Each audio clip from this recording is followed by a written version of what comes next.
Assalamualaikum warahmatullahi taala wabarakatuh. Perkenalkan, nama saya Rio Hussein Firmansyah, NIM E20192102 dari Ekonomi Syariah 3. Di sini saya akan menanggapi dari video Bapak Wadud selaku dosen pengampu ekonomi makro Islam. Beliau menjelaskan tentang ekonomi tertutup tanpa kebijakan pemerintah. Langsung saja kepada pembahasan. Sebelum kita mengetahui tersebut, kita ketahui dulu perekonomian dua sektor. Apa itu perekonomian dua sektor? Perekonomian dua sektor adalah perekonomian yang terdiri dari sektor rumah tangga dan perusahaan. Aliran pendapatan dalam perekonomian dua sektor yaitu ada 4. Yang pertama, sektor perusahaan menggunakan faktor-faktor produksi yang dimiliki rumah tangga. Yang kedua, sebagian besar pendapatan yang diterima oleh rumah tangga akan digunakan untuk konsumsi. Yang ketiga, sisa-sisa pendapatan rumah tangga yang tidak digunakan konsumsi ditabung dalam institusi keuangan. Sedang yang terakhir itu, yang keempat, pengusaha yang ingin melakukan investasi akan meminjam tabungan rumah tangga yang dikumpulkan oleh institusi keuangan tersebut.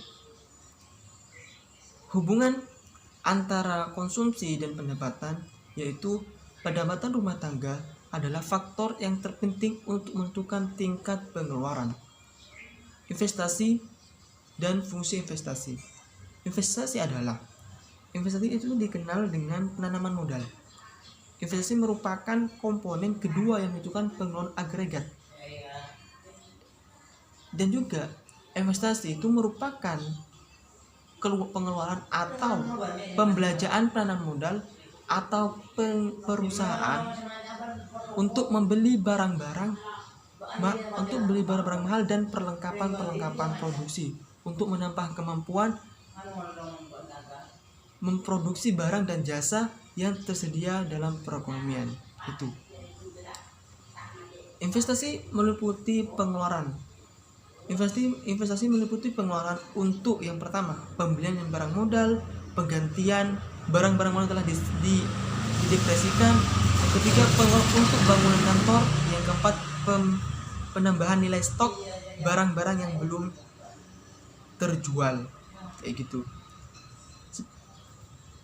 Sekarang kepada faktor-faktor penentu investasi. Apa saja faktor yang bisa menentukan investasi tersebut? Yaitu di sini ada 6. Yang pertama itu tingkat keuntungan yang diramalkan akan diperoleh. Yang kedua, suku bunga. Yang ketiga itu ramalan mengenai keadaan ekonomi di masa depan. Yang keempat itu kemajuan teknologi. Yang kelima, tingkat pendapatan nasional dan perubahan. Yang keenam itu keuntungan yang diperoleh perusahaan. Sekarang, fungsi investasi. Fungsi investasi itu menunjukkan hubungan antara tingkat investasi dan tingkat pendapatan nasional.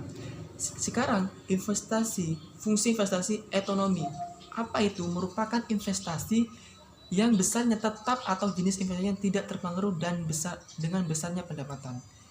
Yang kedua, investasi terpengaruh. Investasi terpengaruh di sini merupakan investasi yang besarnya dipengaruhi oleh besarnya pendapatan nasional. Mungkin itu penjelasan dari saya. Kurang lebih mohon maaf. Wallahul musta'an. Assalamualaikum warahmatullahi wabarakatuh.